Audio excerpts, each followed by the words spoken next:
Now for our story. In the warm, cozy living room of Aunt Mary Lane's farm on Willow Road, Aunt Mary sat working on a patchwork quilt she was making for her pretty young niece, Peggy Douglas. The lamplight shone softly on her hair as she bent over her work. She was a picture of complete peacefulness. But her companion, Lefty Larkin, was restless. He'd been reviewing his past life, the years leading up to his coming to Wakefield in search of a little girl. The little girl, Peggy, who had grown now to be a lovely young woman. Thinking of the 15 years which had gone by since he'd come to the Lane farm, the years during which Peggy had been growing up, Lefty asked himself again whether he'd been right not to tell Peggy of their true relationship, that he was her father. Wondered if he'd been right not to tell Aunt Mary that he was the man her sister Joyce had married and later deserted. Now, Lefty throws aside the paper he's been trying unsuccessfully to read. At his sudden gesture, Aunt Mary looks up and says, Lefty, whatever's the matter with you tonight? You're as fidgety as a small boy in church. I don't know. I just can't seem to concentrate on anything. Besides, I'm worried about Peggy.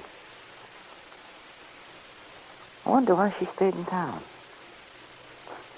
I know she hadn't planned to. It's funny Peggy didn't send a message by Jane. Yeah. Jane seemed sort of puzzled, too.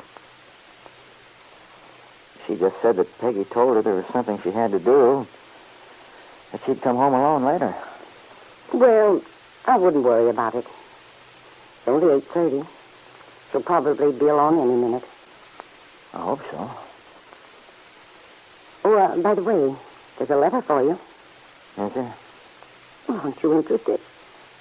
It's on the mantel, behind the clock. Oh, it's probably just some circulars. I never get anything important. You might be surprised. I confess I was, considering how negligent you are about answering her letters. Oh.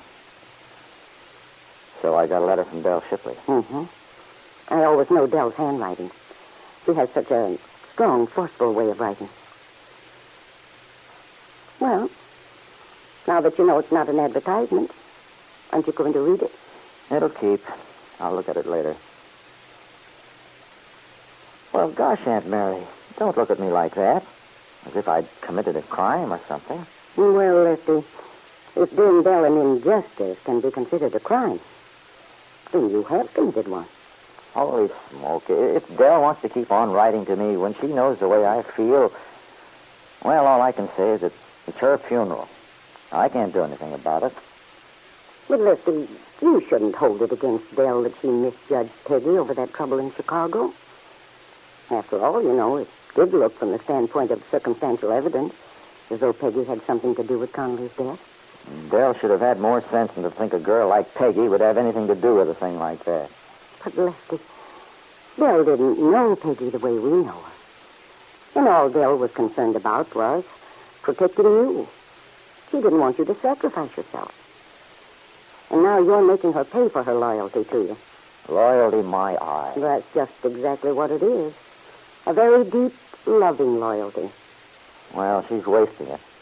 So far as I'm concerned, Dell Shipley and I are washed up. I wish she'd forget about me. Dell Shipley is a fine woman, Lefty. I have a lot of respect for her. Aunt Mary, you don't understand her. She's from another world. Oh, Lefty, you must think I'm a country cousin. Oh, no, it isn't that, but... Now, look, Lefty. I know Dell, and I admire her. And since nightclubs seem a part of our society, I'm very thankful that we have people like Dell Shipley to run them. But, Aunt Mary, I didn't say you were a country cousin. Why, you have more sense in your little finger than any smart Alex City dame I've ever known. Come, Lefty. You're just as prejudiced for me as you are against Dell. Or maybe you're just trying to throw me off the track so I'll stop talking about Dell. It doesn't make any difference to me. I don't care. You can talk all you like, but frankly, I won't change my opinion. Well, I feel very sad about it every time I think of what a waste it is. Dell's a good woman who loves you very much and who would have made you a good wife. When I think of all these years you've stayed out here with us, Never having a home of your own. Well, I can always move along, if you're tired of having me underfoot. Now, Lefty, don't you start that again. You know very well how important you are to this family, how Peggy and I depend on you. It's just that I've always felt you should have a more complete life. Don't you worry about me, Aunt Mary. Believe me, I've got everything I want right here on this farm. Everything in the world I want. Peggy? Hello, Aunt Mary. Hello, Lefty. Oh, my goodness, why do you both look at me like that? Oh, we're just relieved to see you home safely, dear. Lefty's been pacing up and down like a caged lion waiting for you. What on earth for? It's just a little after 8. Oh, it's 8:45. 8:45. Lefty, you act as if I've never been out alone before. But you see, dear, we were rather puzzled. We knew you intended coming home with Jane, and she didn't seem to know why you changed your mind. Oh, by the way, how did you get home? I came home in a cab. That Comstock boy, Tommy's home from the Army, and he's running a taxi service again. Well, isn't that nice? So Tommy's back. They'll all be home soon. Did you have a good time in town? I had dinner with Nicholas. Did you? Well, why didn't he bring you home, then? He shouldn't have let you come out here all alone. I told him not to.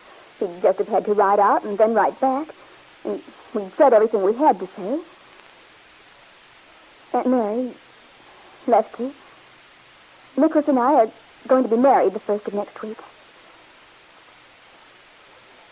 Well, isn't anyone going to say anything? Lefty, I thought you at least would have... Next week? Yes. Well, isn't that sort of sudden, honey? I don't think so. You knew we were planning to. We've been talking about it enough. Peggy, you really mean this? Yes, I do, Aunt Mary. I know you're disappointed, but... Well, dear, I hope you'll be happy. I hope so with all my heart. I know how you feel about it, but I just can't help it, Aunt Mary. It's the only thing for me to do. I mean, it's just what I want. But next week, Peggy, dear, that's so soon. How can we make the arrangements? You'll have to have a gown. No, I don't want to make any fuss about it. Nicholas wants to be married in the church, and of course that's what we'll do. But otherwise, I want it to be very simple. I see. Lefty, you haven't said a word about how you feel. Well, Peggy, dear, I guess it's a little late to say anything one way or the other. I hope you'll be happy. You needn't sound so glum. You've always said you liked Nicholas, thought it was a good idea. Well, sure I have, Well, what's the matter, then? Well, honey, it's just that I've never disagreed with Aunt Mary before on anything so important, and I just hope it isn't a mistake. You know how she feels. Well, I guess you're right. It is too late to discuss it now. Nicholas is going to arrange about the church tomorrow and take care of the other things that are necessary. So, by this time next week, I'll be a happily married woman. Oh, ye gods, I don't know what's the matter with everybody. You both act as if this were a funeral instead of a wedding announcement. Perhaps that's because of you, dear. You don't sound like yourself. It sounds to me as though I'm acting in a very normal way. I had dinner with my fiancé. We decided not to postpone our wedding any longer. When I come home and tell you both, all I get is sighs and long faces. You're the ones who aren't acting normal. Peggy, are you sure this is what you want to do? Yes, I am. Absolutely sure. Okay, honey. But, Peggy, you don't look happy, dear. Oh, my goodness. I'm just as happy as I can be. Maybe I'm a little tired, but that's the only thing that's wrong with me. All right, dear. If you're happy, then I am. I think I'll go upstairs now. And I just want you both to know I'm happier than I've been in a long time. I'm terribly happy.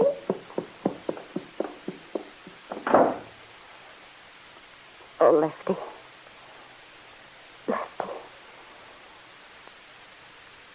If there were only something these two old friends, Aunt Mary Lane and Lefty Larkin, could do to protect the young girl they both loved so much.